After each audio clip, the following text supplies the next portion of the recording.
சொந்தங்களுக்கு வணக்கம்.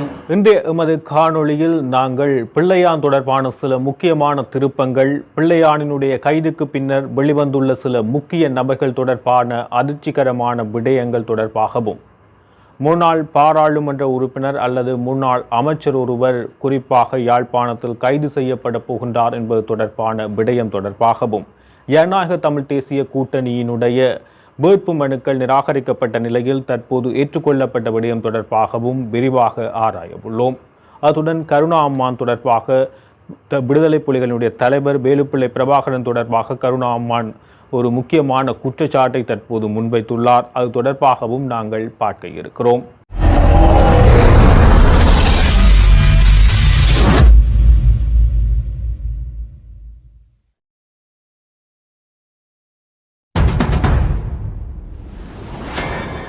தமிழ் மக்கள் விடுதலை புலிகள் கட்சியினுடைய தலைவரும் முன்னாள் இராஜாங்க அமைச்சருமான சந்திரகாந்தன் சில நாட்களுக்கு முன்னர் குற்றப்புலனாய்வு பிரிவினரால் கைது செய்யப்படுகிறார்.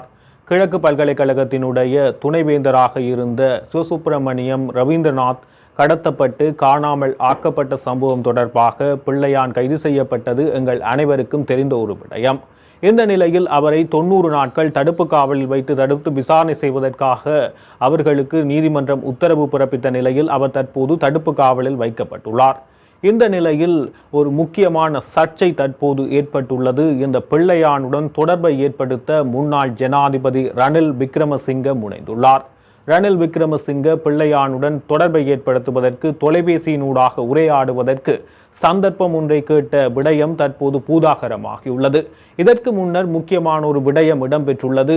பிள்ளையானை முன்னாள் ஜனாதிபதி ரணில் விக்ரமசிங்க தொடர்பு கொள்வதற்கு முன்னர் ரணில் விக்ரமசிங்கவை ஒரு நபர் தனிமையில் சந்திக்கின்றார். அந்த நபர் யார் என பார்க்கின்ற போது முன்னாள் புலனாய்வு பணிப்பாளராக இருந்த, குறிப்பாக உயிர்த்த ஞாயிறு தாக்குதல்கள் இடம்பெற்ற காலப்பகுதியில் புலனாய்வு துறையின் சிரேஷ்ட பணிப்பாளராக இருந்த சுரேஷ் சாலே முன்னாள் ஜனாதிபதி ரணில் விக்ரமசிங்கவை நேரில் சென்று மனத்தியாள கணக்கில் உரையாடியதாகவும், அதன் பின்னரே ரணில் விக்ரமசிங்க ஒரு நகர்வை எடுக்கிறார். தற்பொழுது விசாரணையில் குற்றப்புலனாய்வு பிரிவினரின் விசாரணையில் இருக்கின்ற இந்த பிள்ளையானை தான் சில விடயங்கள் பேசுவதற்கு அனுமதிக்க வேண்டும் என ரணில் விக்ரமசிங்கவினுடைய தனிப்பட்ட மெய்ப்பாதுகாவலரின் ஊடாக குற்றப்புலனாய்வு திணைக்களத்தின் முக்கிய பாதுகாப்பு பிரதானிக்கு அந்த அழைப்பு செல்கிறது. அந்த அழைப்பில் அவர்களுடைய ரணில் விக்ரமசிங்கவினுடைய பாதுகாப்பு பிரிவினுடைய தலைவராக இருக்கின்ற அந்த ரணில் விக்ரமசிங்கவுடன் நெருங்கிய நபராக இருக்கின்ற அவர் ரணில் விக்ரமசிங்க சந்திரகாந்தனுடன் பேசுவதற்கு அனுமதி வேண்டும் என கோரிக்கை விடுக்கிறார். அப்போது அந்த பாதுகாப்பு பிரதானி அதற்கான அனுமதியை பெறுவதற்காக அந்த அனுமதியை தான் வழங்குவதாக தெரிவித்திருக்கின்றார். இந்த நிலையில் அதற்கு பின்னர் அந்த பிரதானி குறிப்பாக இவர் ரணில் விக்ரமசிங்கவினுடைய தனிப்பட்ட தொலைபேசி இலக்கத்துக்கு அழைப்பு பரிமாற்றப்படுகிறது. ரணில் விக்ரமசிங்கவின் தனிப்பட்ட தொலைபேசி இலக்கத்திலிருந்து ரணில் விக்ரமசிங்க அழைத்து இந்த விடயம் தொடர்பாக பாதுகாப்பு பிரதானியிடம் கேட்கிறார். அப்பொழுது பாதுகாப்பு பிரதானி இதனை மறுத்துள்ளார். குற்றப்புலனாய்வு பிரிவின் தடுப்பு காவலில் விசாரணைக்குள்ள ஒரு கைதியை நீங்கள் தொடர்பு கொள்ள முயற்சிப்பது சட்டத்தின்படி குற்றமாக மாறும், அது பின்னர் உங்களுக்கு பிரச்சனையை ஏற்படுத்தும் என அந்த பாதுகாப்பு பிரதானியால் ரணில் விக்ரமசிங்கவுக்கு அறிவுறுத்தப்படுகிறது. இந்த நிலையில் இந்த விடயம் வெளிவந்த பின்னர் தற்போது குற்றப்புலனாய்வு பிரிவு ஒரு அறிக்கையை விடுகிறது. இவ்வாறு ரணில் விக்ரமசிங்க தலையீடு செய்திருந்தால், அவருடைய தனிப்பட்ட தொலைபேசி இலக்கத்திலிருந்து அழைப்பு வந்திருந்தால் இது தொடர்பாக ரணில் விக்ரமசிங்கவிடம் விசாரணைகள் மேற்கொள்வோம் என அவர்கள் இப்போது குறிப்பிடுகிறார்கள். ஏன் ரணில் விக்ரமசிங்க தற்பொழுது இதற்குள் மூக்கு நுழைக்கின்றார்? உயிர்த்த ஞாயிறு தாக்குதல் கோட்டபய ராஜபக்ச ஆட்சிக்கு வருவதற்கு முக்கிய பங்கான ஒரு சம்பவமாக காணப்பட்டது. இவர்களுடைய காலத்தில் இது இடம்பெற்றது. இந்த நிலையில் பிள்ளையானுடன் ஏன் ரணில் விக்ரமசிங்க தொடர்பை ஏற்படுத்துகிறார்? 2002-2004 காலப்பகுதியில் சமாதான பேச்சுக்கள் இடம்பெற்றிருந்த போது விடுதலை புலிகள் தரப்பிலிருந்து கருணா அம்மான், பிள்ளையான் ஆகிய இவர்கள் இருவரையும் பிரித்ததில் முக்கிய பங்கு ரணில் விக்ரமசிங்கவுக்கு உள்ளது எனவும், அந்த காலத்தில் இருந்தே பிள்ளையானுடன் ரணில் விக்ரமசிங்க தொடர்புகளை பேணி வந்ததாக பல்வேறு குற்றச்சாட்டுகள் முன்வைக்கப்பட்ட போதும் அதை தொடர்ச்சியாக ரணில் விக்ரமசிங்க இதுவரை காலமும் மறைத்து வந்தும் மறுத்து வந்ததும் வரலாறாக காணப்படுகிறது. இந்த நிலையில் ஏன் இவர் தற்பொழுது பிள்ளையானை தொடர்பு கொள்ள முயற்சிக்கிறார்? தனிப்பட அழைத்து பேசுவதற்கு தயாராக இருக்கின்றார். சுரேஷ் சாலே தனிப்பட்ட ரீதியில் சந்தித்து தெரிவித்த கருத்துக்கள் தற்பொழுது பிள்ளையான் வாய் திறந்தால் சில முக்கிய நபர்கள் உள்ளே செல்வதற்கான ஏது நிலைகள் உருவாக்கும் என்பதை இவர்களுடைய பரபரப்பில் இருந்து தெளிவாக தெரிகிறது. இந்த நிலையில் ஏற்கனவே அனுரகுமார திசாநாயக்க ஏப்ரல் 21 முன்னர் உயிர்த்த ஞாயிறு தாக்குதலில் சம்பந்தப்பட்டவர்கள் தொடர்பாக தான் அதனுடைய முக்கிய சூத்திரதாரி யார் என்பதை நான் உலகுக்கு வெளிப்படுத்துவேன், இலங்கை மக்களுக்கு வெளிப்படுத்துவேன் என ஒரு வாசகத்தை தேர்தல் பிரச்சார கூட்டத்திலும் சரி மக்கள் மத்தியிலும் சரி அவர் ஆணித்தனமாக தற்போது கூறியிருக்கிறார். அவரை கூற வேண்டிய நிலைக்கு தற்போது தேசிய மக்கள் சக்தியினுடைய அரசாங்க நிலை, அவர்களுடைய வாக்குறுதிகளால் மக்கள் தற்பொழுது அவர்களுடைய வாக்குறுதிகள் மீது அவநம்பிக்கை கொண்டிருப்பதன் காரணமாக தற்பொழுது அனுரகுமார திசாநாயக்கவுக்கும் அந்த நிலை உருவாகியுள்ளது. அதன் பின்னரே தற்போது இப்பொழுது அரசியல் மட்டத்திலும் முக்கிய முன்னாள் ஜனாதிபதிகள் மட்டத்திலும் ஒரு பீதியான நிலை தற்போது ஏற்பட்டுள்ளது. இந்த நிலையில் உதய கமன்பிலவும் இந்த உயிர்த்த ஞாயிறு தாக்குதலில் பிள்ளையானுடன் சம்பந்தப்படுகிறார். அவர் ஏற்கனவே பிள்ளையான் கைது செய்யப்படுவதற்கு முன்னரே உயிர்த்த ஞாயிறு தாக்குதலில் முக்கிய சூத்திரதாரி தொடர்பாக தனக்கு தகவல்கள் தெரியும் என கூறி வந்த அவர் தற்பொழுது பிள்ளையானை சந்திப்பதற்கு அனுமதி கேட்டிருந்த போதும் அனுமதிகள் மறுக்கப்படுகிறது, சட்டத்தரணிகளுக்கு மட்டுமே அனுமதி உண்டு என தெரிவிக்கப்படுகிறது. இந்த நிலையில் உதய கமன்பில தான் பிள்ளையானுக்கு அதாவது சந்திரகாந்தனுக்கு ஆதரவாக சட்டத்தரணியாக தான் செயற்பட உள்ளதாக குறிப்பிட்டு அவரை சட்டத்தரணியாக பதிவு செய்து இப்போது பிள்ளையானை சந்திப்பதற்குரிய வாய்ப்பை உதய கமன்பில பெற்றுள்ளார். உதய கமன்பில பிள்ளையானிடம் சந்திப்பதற்கான வாய்ப்பை மின்னஞ்சல் ஊடாக பிள்ளையானுக்கு தெரியப்படுத்தியதாகவும் பிள்ளையானுக்கு அது அறிவுறுத்தப்பட்டு பிள்ளையான் சிறைச்சாலை தடுப்பு காவலில் இருக்கின்ற அவர் அதனை ஏற்றுக்கொண்டதாகவும் தான் உதய கமன்பிலவை சந்திப்பதாக ஏற்றுக்கொண்ட பின்னரே தற்போது உதய கமன்பிலவுக்கு அனுமதி வழங்கப்படுகிறது. பிள்ளையான் தற்போது உதய கமன்பிலவை சந்திப்பதற்கு அனுமதித்துள்ளார். இந்த நிலையில் இந்த உயிர்த்த ஞாயிறு தாக்குதல் சம்பவத்தின் பின்னணியில் கோட்டபய ராஜபக்ச பணம் கொடுத்ததாக தற்போது புலனாய்வு செய்தி பரப்பிலிருந்து கொழும்பின் முக்கியமான செய்தி பரப்பு மற்றும் கொழும்பினுடைய சில புலனாய்வு பிரிவு பகுதியின் ஊடாக இந்த தகவல்கள் கசிந்துள்ளதாக பரவலாக குறிப்பிடப்படுகிறது. குறிப்பாக கோட்டபய ராஜபக்சவினுடைய நெருங்கிய நண்பர், பெருந்தோட்டத்துறையினுடைய முக்கிய ஒரு நபர், கொழும்பினுடைய பிரதான ஹோட்டல் ஒன்றினுடைய இயக்குனர் மற்றும் சீனி ஒப்பந்தத்தினூடாக பலன் அடைந்த நபராக கருதப்படுகின்ற அந்த கோட்டபய ராஜபக்சவினுடைய நெருங்கிய கூட்டாளி குறித்த உயிர்த்த ஞாயிறு தாக்குதலுடன் சம்பந்தப்பட்ட நபர்களுக்கு 65 மில்லியன் ரூபாய் பெறுமதியான பணம் வழங்கப்பட்டுள்ளது. அவர்களுக்கான ஆயுதங்களுக்குரிய பொருட்கள் மற்றும் அவர்களுக்குரிய பயணங்கள், தங்குமிட வசதிகளுக்கு இந்த பணம் பயன்படுத்தப்பட்டதாக குறிப்பிடப்படுகிறது. எனவே கோட்டபய ராஜபக்சவின் ஆட்சிக்கு கோட்டபய ராஜபக்ச அதிகாரத்தை கைப்பற்றுவதற்கு முக்கிய பங்காக இருந்த இந்த உயிர்த்த ஞாயிறு தாக்குதலில் கோட்டபய ராஜபக்சவினுடைய செல்வாக்கு அதிகமாக இருக்கின்றதா என குறிப்பிடப்படுகிறது. ஏற்கனவே புலனாய்வு பிரிவில் கோட்டபய ராஜபக்சவுக்கு ஆதரவாக ஒரு அணி செயற்பட்டு வருகிறது. அவர்களுடைய ஒருங்கிணைப்பின் கீழே இந்த உயிர்த்த ஞாயிறு தாக்குதல் மிகவும் சாதுரியமாக திட்டமிட்டு முஸ்லிம் சமூகத்தினையும் சிக்க வைத்து அவர்களுடைய இனவாதமாக முஸ்லிம் சமூகம் ISIS அமைப்பினுடைய இனவாதமாக அதனை கட்டமைத்து அதனுள் தமது ஆட்சியை கைப்பற்றுகின்ற நோக்கில் இவர்கள் மிகவும் திட்டமிட்டு செயற்பட்டதாக கூறப்படுகிறது.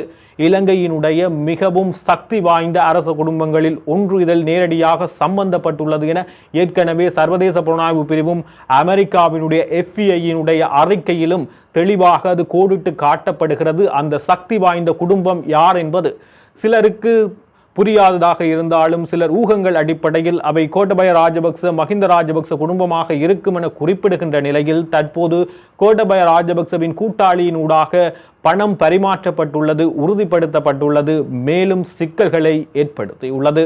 சில தினங்களுக்கு முன்னர் சுமந்திரன் தெரிவித்த கருத்து தற்போது சர்ச்சைகளை ஏற்படுத்தியுள்ளது. அதாவது வடக்கில் குறிப்பாக முன்னாள் பாராளுமன்ற உறுப்பினர் ஒருவர் கைது செய்யப்படலாம் என்ற தகவல்கள் வெளியாகியுள்ளதாக ஊடகவியலாளர்கள் அவரிடம் கேள்வி எழுப்புகின்றனர். இதன்போது சுமந்திரன் ஒரு விடயத்தை தெரிவிக்கின்றார். இது பற்றி தனக்கு தெரியாது, இருப்பினும் கடந்த காலங்களில் குறிப்பாக 96ஆம் ஆண்டு பகுதிகளில் வடமராட்சி கிழக்கு பகுதியில் மிகவும் மோசமான மண்ணகழ்வுகள் இடம்பெற்றது. குறிப்பாக அம்பன், குடத்தனை மற்றும் சில பகுதிகள் இதனால் அதிகளவு பாதிக்கப்பட்டது. இந்த மண் அகழ்வு சம்பந்தமாக மகேஸ்வரி நிதியம் என்னும் அமைப்பினூடாக பல மில்லியன் கணக்கான பணங்கள் பரிமாற்றப்பட்டதாகவும் இது தொடர்பாக தான் உயர்நீதிமன்றத்தில் வழக்கு தொடர்ந்து இது குற்றம் என தான் இது தொடர்பாக உயர்நீதிமன்றத்தில் ஒரு தீர்ப்பை பெற்றதாகவும் சுமந்திரன் குறிப்பிடுகிறார். 2015 அதாவது மைத்ரியினுடைய ஆட்சி காலத்தில் ஊழல் எதிர்ப்பு அணி தொடர்பாக ஊழல் எதிர்ப்புக்காக ஒரு அலுவலகம் உருவாக்கப்படுகிறது. அப்போது இருந்த அமைச்சர் மறைந்த மங்கள சமரவீரவினுடைய தலைமையில் அந்த குழு உருவாக்கப்படுகிறது. அந்த குழுவில் சுமந்திரன், சம்பந்தன் உட்பட அனுரகுமார திசாநாயக்கவும் இணைக்கப்படுகிறார். அனுரகுமார திசாநாயக்கவுக்கு பொறுப்பாக அனுரகுமார திசாநாயக்கவின் செயலாளராக இப்போது பொது பாதுகாப்பு அமைச்சராக உள்ள ஆனந்த விஜயபால செயற்படுகிறார்.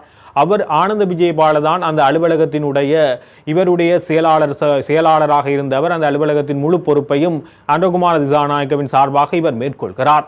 ஜனாதிபதி அலுவலகத்துக்கு உள்ளேயே ஒரு புறம்பாக இதற்கான அலுவலகம் அமைக்கப்பட்டதாகவும் அங்கு தன்னுடைய சுமந்திரன் அவருடைய காலத்தில் அவர்கள் இந்த மணல் அகழ்வினால் பாதிக்கப்பட்ட சில நபர்கள் குடும்பங்களை நேரடியாக அந்த அலுவலகத்துக்கு அழைத்து சென்று இந்த மகேஸ்வரி நிதியம் தொடர்பாகவும் இதற்கு பின்னால் உள்ள யாழ் மாவட்டத்தின் அப்போதைய பாராளுமன்ற உறுப்பினர் அரசாங்கத்தின் அமைச்சராகவும் இருந்த ஒரு நபர் மீது குற்றச்சாட்டுகள் முன்வைத்து அந்த நிதியத்திடம் இந்த ஊழல் தொடர்பான விடயங்கள் தன்னாலேயும் சிலரை கூட்டிச் சென்று அங்கு பாரப்படுத்தப்பட்டதாகவும் அதைவிட பல்வேறு தரப்பினரும் இது தொடர்பாக முறைப்பாடு அளித்தனர் என குறிப்பிடுகிறார்.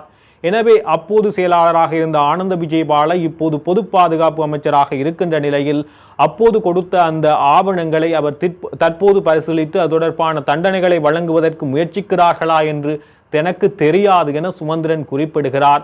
அவ்வாறு அந்த அறிக்கைகளினூடாக இந்த மகேஸ்வரி நிதியம் தொடர்பாக நடவடிக்கை எடுக்கப்படுமாயின் யார் அந்த அமைச்சர் என்ற கேள்வி எழும்புகின்ற போது அன்றைய காலகட்டங்களில் குறிப்பாக 96 மற்றும் 2002-2004 காலகட்டங்களில் அப்பொழுது அமைச்சராக இருந்தவரும் தற்பொழுது முன்னாள் பாராளுமன்ற உறுப்பினராக இருக்கின்ற ஈழ மக்கள் ஜனநாயக கட்சியினுடைய செயலாளர் நாயகம் டக்ளஸ் தேவானந்தா மீதே இந்த பார்வை திரும்புகிறது. அவர் தொடர்பாகவே குற்றங்கள் நிகழ்ந்ததாகவும் அவர் தலைமையில் இடம்பெற்றதாகவும் அப்போதைய காலங்களில் நீதிமன்றத்திலும் அந்த மக்களாலும் பல்வேறு குற்றச்சாட்டுகள் முன்வைக்கப்பட்டது. எனினும் இதுவரை ஆதாரபூர்வமாக டக்ளஸ் தேவானந்தா மீது குற்றங்கள் நிரூபிக்கப்படவில்லை.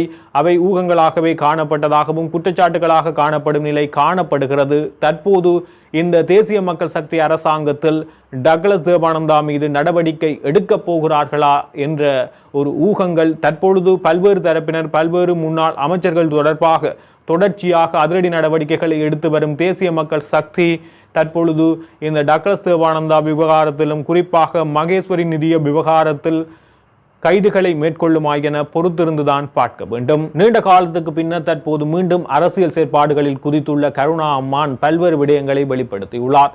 ஒவ்வொரு ஊடக சந்திப்புகளிலும் சில விடயங்களை முன்னிலைப்படுத்தி அவர் பல்வேறு சர்ச்சைகளை தற்போது உருவாக்கி வருகிறார். தன்னை சுற்றி பேசுபொருளாக அமைய வேண்டும் என்பதற்காக அவற்றை மேற்கொள்கிறார் போல் அவருடைய தோற்றப்பாடு காணப்படுகின்றது.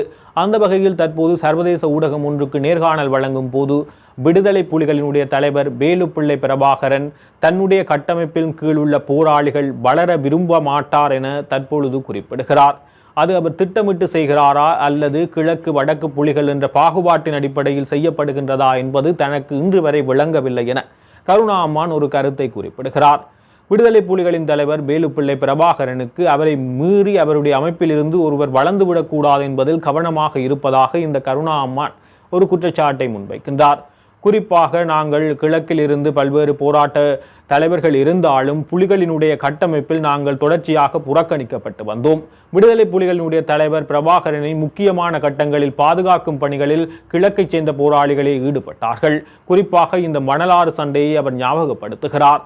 அதன் பின்னர் விடுதலை புலிகளினுடைய தலைவரின் மெய்ப்பாதுகாவலர்களாக நியமிக்கப்பட்டவர்களில் பெரும்பாலானவர்கள் எம்மால் சிபாரிசு செய்யப்பட்ட கிழக்கு மாகாணத்தைச் சேர்ந்தவர்கள் என்றும் எமக்கே அந்த பொறுப்பு வழங்கப்பட்டதாகவும் எனவே பிரபாகரனின் பாதுகாப்பு தொடர்பில் அவர் எம்மிலே நம்பிக்கை வைத்திருந்ததாக கருணா அம்மான் குறிப்பிடுகிறார்.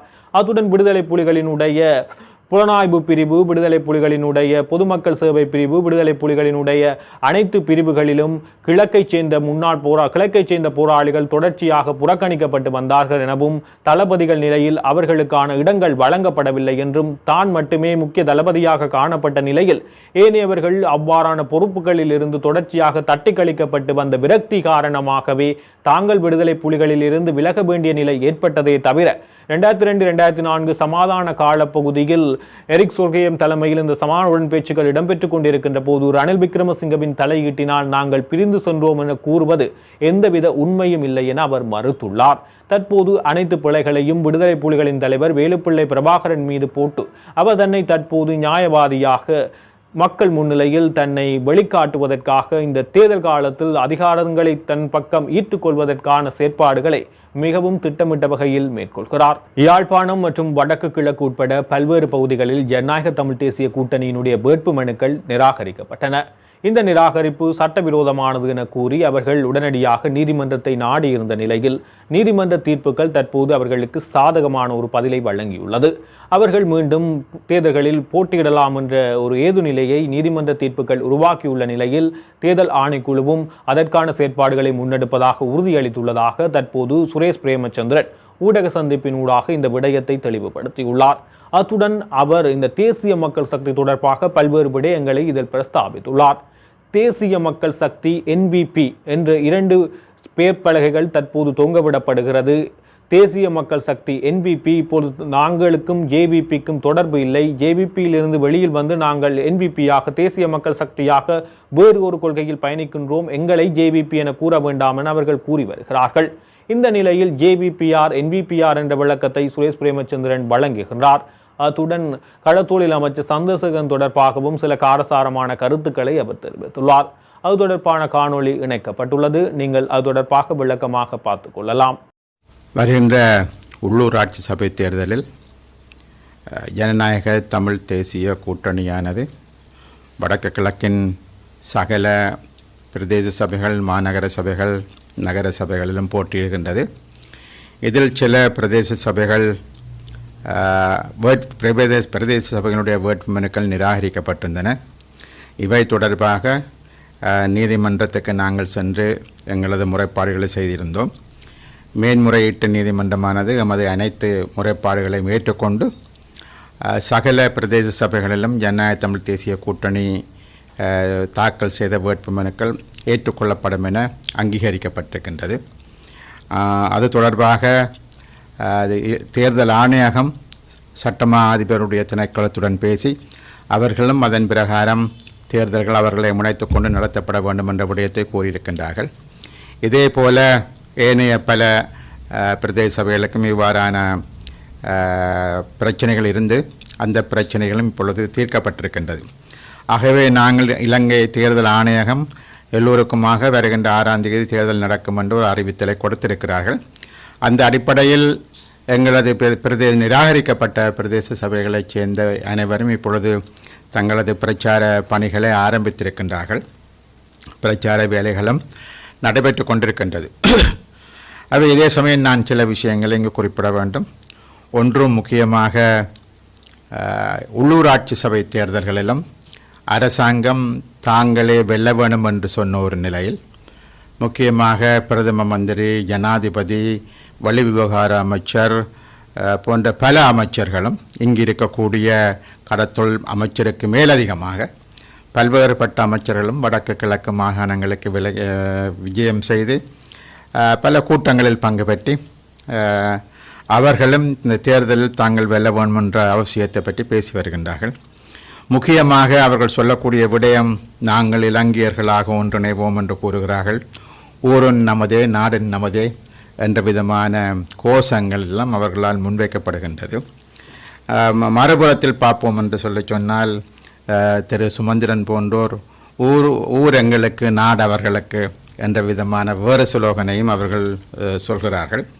ஆகவே இந்த விடயங்கள் பற்றி நாங்கள் ஒரு தமிழ் மக்கள் நிச்சயமாக இதை பற்றி அவர்கள் ஆழமாக சிந்திக்க வேண்டிய ஒரு காலகட்டத்தில் இருக்கின்றார்கள். என்று சொல்லி சொன்னால் இந்த ஜனாதிபதியும் சரி, இப்பொழுது புதிதாக வந்திருக்கக்கூடிய அரசாங்கமும் சரி, தமிழ் மக்களுக்கு மிக பல உறுதிமொழிகள் கொடுக்கப்பட்டிருந்தது. அதில் முக்கியமாக அவர்கள் இப்பொழுது சொல்லிக் கொண்டிருக்கிறது, நாங்கள் சாதிவாதம் இல்லை, மதவாதம் இல்லை, இனவாதம் இல்லை என்ற ஒரு சுலோகனை அவர்கள் தொடர்ந்து சொல்லிக் கொண்டிருக்கின்றார்கள். ஆனால் அவர்களது சகல நடவடிக்கைகளும் நாங்கள் பார்த்தோம் என்றால் இனவாதமானதாகவும் மதவாதமானதாகவும் தான் அது இருப்பதை நாங்கள் பார்க்கக்கூடியதாக இருக்கின்றது. திருவண்ணாமலை மாவட்டத்தின் குச்சவெளி பிரதேச சபையில் 28 புத்த கோயிலுக்கு மேல் கட்டப்பட்டு கொண்டிருக்கின்றது. இவை அனைத்தினுடைய கட்டுமானங்கள் எதுவும் நிறுத்தப்படவில்லை. இவை அனைத்து வேலைகளும் தொடர்ந்து நடைபெற்று கொண்டிருக்கின்றது. அதனைப் போலவே வடக்கு மாகாணத்திலும் பல இடங்களில் தையிட்டி போன்ற இடங்களுடைய பிரச்சனைகள் எதுவுமே இவர்களால் தீர்க்கப்படவில்லை. அதே போல நாங்கள் வந்தவுடன் சகல காணிகளும் விடுவிக்கப்படும் என்றெல்லாம் உறுதி கூறப்பட்டது. போன ஜனாதிபதி தேர்தலின் பொழுதோ பாராளுமன்ற தேர்தலின் பொழுதோ ஒரு சிறிய வீதி விடப்பட்டது. இப்பொழுது பலாலி வீதி பல்வேறுபட்ட கட்டுப்பாடுகளுடன் பலாலி வீதி விடுவிக்கப்பட்டிருப்பதாக சொல்லப்படுகிறது. அதுவும் காலை 6 மணியிலிருந்து மாலை 5 மணி வரை மாத்திரம்தான் அதனால் போக்குவரத்தை செய்ய முடியும். ஒரு வீதியை விடுவிப்பதற்கு கூட இவ்வளவுதான் இருக்கக்கூடிய நிலைமை. ஆனால் வேறு எந்தவித காணிகளும் வடக்கிலோ கிழக்கிலோ வேறு எந்த விதமான காணிகளும் புதிதாக வந்த இந்த அரசாங்கத்தால் விடுவிக்கப்படவில்லை என்பதை நாங்கள் புரிந்து கொள்ள வேண்டும். இந்த அரசியல் கைதிகளாக இருக்கக்கூடிய சொற்பமானவர்கள் தான் அரசியல் கைதிகளாக இருக்கிறார்கள். அவர்களை விடுவிப்பதற்கு கூட 6 மாத காலத்தில் ஒருவர் கூட இவர்களால் விடுவிக்கப்படவில்லை என்பதுதான் முக்கியமான விடயம். ஆகவே இதைப்போல நாங்கள் அடக்கி கொண்டு போகலாம். காணாமல் ஆக்கப்பட்டோர் தொடர்பாக ஆக்கப்பூர்வமான எந்தவித நடவடிக்கையும் இல்லை. ஆனால் ஜெனீவா சென்று தாங்கள் எல்லாத்தையும் செய்வோம் என்று கூறுவார்கள். எதுவும் செய்ய முடியாத நிலையில் அல்லது செய்யாத நிலையில் தான் இந்த அரசாங்கம் இருக்கின்றது. இவர்கள் வருகிற பொழுது சிங்கள மக்களுக்கு தமிழ் மக்களுக்கு எல்லோருக்கும் ஊழலை நாங்கள் ஒன்றாக ஒழிப்போம், ஊழல் பெருச்சாளிகளை கைது செய்வோம், அவர்கள் கொண்டு போன பணம் எல்லாத்தையும் கொண்டு வருவோம் என்று கூறினார்கள். இன்று வரை ஊழல் சம்பந்தமாக எத்தனை நபர்கள் எத்தனை முக்கியஸ்தர்கள் கைது செய்யப்பட்டிருக்கிறார்கள்? ஒரு பிள்ளையான் சில கொலை குற்றங்கள் தொடர்பான சில முறைகளில் அவர் ஒருவர் கைது செய்யப்பட்டிருக்கிறார். ஏனைய சிலர் கைது செய்யப்பட்டு விடுவிக்கப்பட்டிருக்கின்றார்கள். ஆனால் இந்த நாட்டில் நடந்த மிகப்பெரிய ஊழல்கள் என்று சொல்லப்படக்கூடிய சம்பந்தப்பட்ட மஹிந்த ராஜபக்சோ அல்லது ரணில் விக்ரமசிங்கே போன்றோர் இவர்கள் பற்றியெல்லாம் முன்னர் நிறையவே இவர்கள் பாராளுமன்றத்தில் ஜேவிபியினர் பேசினார்கள். இவர்கள் எல்லாம் ஊழல் பரிச்சாளிகள், இவர்கள் நாங்கள் வந்தார் இவர்கள் எல்லோரையும் கைது செய்வோம் என்று கூறினார்கள். ஆனால் இன்று வரை அவ்வாறான ஒருவர் கூட இவர்களால் கைது செய்ய முடியவில்லை. இவ்வாறான நிலையில்தான் இவர்கள் திரும்பவும் வடக்குக்கோ கிழக்கிற்கோ வந்து இவர்கள் சொல்லக்கூடிய விஷயம் எல்லாம் என்றால் மீண்டும் எங்களுக்கு உள்ளூராட்சி சபைக்கு வாக்களியுங்கள், ஊரன் நமதே நாடன் நமதே, ஆகவே எங்களுக்கு வாக்களியுங்கள் என்று சொல்கின்ற ஒரு சூழ்நிலையை பார்க்கின்றோம். ஆகவே இவர்களுடைய இந்த பித்தலாட்டங்களை இவர்களுடைய இந்த கருத்துக்களை மக்கள் மிக மிக சரியாக புரிந்து கொள்ள வேண்டும் என்பதுதான் முக்கியமான விடயம். இவர்கள் இவ்வளவும் செய்து கொண்டுதான் நாங்கள் மதவாதம் இல்லை அல்லது இனவாதம் இல்லை என்று பேசுபவர்கள் ஒரு விடயத்தை தானும் செய்யவில்லை. அந்த மதவாதம் இனவாதம் என்று பேசிக்கொண்டுதான் இல்லை என்று பேசிக்கொண்டுதான் புத்த கோயில்கள் கட்டப்பட்டு கொண்டிருக்கிறது. இது எந்த அடிப்படையில் இந்த புத்த கோயில்கள் கட்டப்படுகின்றது? அதே போல பயங்கரவாத தடை சட்டம் இருக்கக்கூடிய பயங்கரவாத தடை சட்டத்திற்கு மாற்றாக ஒன்றை கொண்டு வர முயல்கிறார்களே தவிர அதனை இல்லாது ஒழிப்பதற்கான இவர்களது எந்த விதமான நிலைகளும் இவர்கள்ட்ட இல்லை என்பதை நாங்கள் புரிந்து கொள்ள வேண்டும். இரண்டாவது ஒரு முக்கியமான விடயம் என்னவென்றால், இந்த உள்ளூராட்சி சபைகள் என்று சொல்லக்கூடியவை, அது மாநகர சபைகளாக இருக்கலாம், நகர சபைகளாக இருக்கலாம், பிரதேச சபைகளாக இருக்கலாம், இவை அனைத்தும் 100% மாகாண சபை அதிகாரங்களுக்கு உட்பட்டோர் விடயம். ஆக இவற்றை கையாள வேண்டிய அனைத்து பொறுப்புகளும் கடமையும் உரிமையும் யாருக்கு இருக்குன்னு சொன்னால் மாகாண சபைகளுக்குத்தான் இருக்கின்றது. இந்த உள்ளூராட்சி சபைகளில் எந்த விதமான இடையூறுகள் நிகழ்த்தவோ அதில் கையாடல் ஏதாவது கை வைக்கவோ மத்திய அரசாங்கத்திற்கு எந்த விதமான உரித்தம் கிடையாது. மாகாண சபைக்கு உரித்தான அதிகாரங்களில் உள்ளூராட்சி சபை அதிகாரங்கள் என்பது முழுமையாக பகிரப்பட்ட விடயம். அவ்வாறான ஒரு சூழ்நிலையில் அவ்வாறான சபைகளை இந்த நாட்டினுடைய தேசிய இன பிரச்சனை முழுமையாக தீர்க்கப்படாமல் இருக்கக்கூடிய சூழ்நிலையில் எமக்கு கிடைத்திருக்கக்கூடிய அதிகாரங்களை மீளவும் ஆளும் தரப்புகளுடன் கையளிப்போமாக இருந்தால் அது மாதிரியான தவறு இருக்க முடியாது. ஆகவே நாங்கள் மிக தெளிவாக சொல்லக்கூடிய விஷயம் என்னவென்றால், மிக பெரிய போராட்டத்துக்கு பிற்பாடு, மிக லட்சக்கணக்கான இழப்புகளுக்கு பிற்பாடு எங்களுக்கு கிடைத்த ஒரு விடயம் இந்த மாகாண சபைகள் முறைமை என்பது. இந்த மாகாண சபைக்குள் உள்ளடங்கிய உள்ளூராட்சி சபைகள் விடயம் என்பதும் எமக்காக கிடைத்த ஒரு விடயம். ஆகவே அந்த விடயத்தை இந்த தேர்தலில் நாங்கள் விட்டுக் கொடுப்போமாக இருந்தால் நாங்கள் எங்களுக்கு கிடைத்த அதிகாரங்களை மீளவும் மத்திய அரசுக்கு அல்லது மத்திய அரசில் தொங்கிக் கொண்டிருப்போரிடம் நாங்கள் கையளிக்கிறோம் என்பதுதான் கருத்தாகும். ஆகவே தயவு செய்து வடகிழக்கில் இருக்கக்கூடிய தமிழ் மக்களாக இருக்கலாம், முஸ்லிம் மக்களாக இருக்கலாம், ஒரு விடயத்தை புரிந்து கொள்ள வேண்டும். உங்களுக்காக மிகப்பெரிய போராட்டத்தின் பின்னர் கிடைத்த சில விடயங்களை, சில உரிமைகளையாவது நீங்கள் உங்கள் கைவசம் வைத்திருக்க வேண்டும். அதனை மீளவும் நீங்கள் அரசு தரப்பிடம் அல்லது அவ்வாறான கட்சிகளிடம் நீங்கள் ஒப்படைப்பீர்களாக இருந்தால் எமது போராட்டத்துக்கு இழப்புகளுக்கு ஒரு அர்த்தம் இல்லாமல் போய்விடும் என்பதையும் தயவு செய்து அவர்கள் புரிந்து கொள்ள வேண்டும். நான் நம்புகின்றேன் ஏற்கனவே நாங்கள் விட்ட தவறுகளை திருத்திக் கொள்ளக்கூடிய ஒரு சூழ்நிலையில் இன்று நாங்கள் ஏற்கனவே விட்ட தவறுகளின் காரணமாக இன்று இருக்கக்கூடிய ஆளும் தரப்பு என்ன சொல்கிறார்கள் என்று சொன்னால், வடக்கிலும் கிழக்கிலும் தமிழ் மக்கள் ஜனாதிபதி தேர்தலிலும் சரி உள்ளூர் பாராளுமன்ற தேர்தலிலும் சரி எங்களுக்குத்தான் வாக்களித்திருக்கிறார்கள், எங்களுக்குத்தான் பாராளுமன்ற உறுப்பினர்களை தந்திருக்கிறார்கள், ஆகவே நாங்கள் முடிவுகளை எடுப்போம் என்ற தோரணையில் தான் இப்பொழுது பேசி வருகின்றார்கள். உள்ளூராட்சி சபைகளும் அவர்கள் வசம்பவமாக இருந்தால் மக்கள் ஒட்டுமொத்தமாக தங்களைத்தான் நம்பியிருக்கிறார்கள் என்று சொன்ன ஒரு விதமான கருத்தை உலகம் பூராகவும் சொல்லக்கூடிய ஒரு நிலைமை இன்று ஏற்பட்டு வருகிறது என்பதை தமிழ் மக்கள் தயவு செய்து புரிந்து கொள்ள வேண்டும். ஆகவே வடக்கு கிழக்கில் தேசிய மக்கள் சக்தி என்று சொல்லக்கூடிய அமைப்பு அல்லது தேசிய மக்கள் சக்தி என்று சொல்லக்கூடிய ஆளும் கட்சியினுடைய அந்த போக்கை நாங்கள் இடைநிறுத்த வேண்டும் என்ற தேவையும் அவசியமும் தமிழ் மக்களுக்கு இருக்கிறது. ஆகவே அதனை புரிந்து கொண்டு உங்களுக்கு கிடைத்த அதிகாரங்களை விட்டு கொடுக்காமல் அதனை நீங்களே உங்கள் கைகளில் எடுத்து இந்த விடயத்தை கையாள வேண்டும் என்பதுதான் எங்களுடைய நோக்கமாக இருக்கின்றது.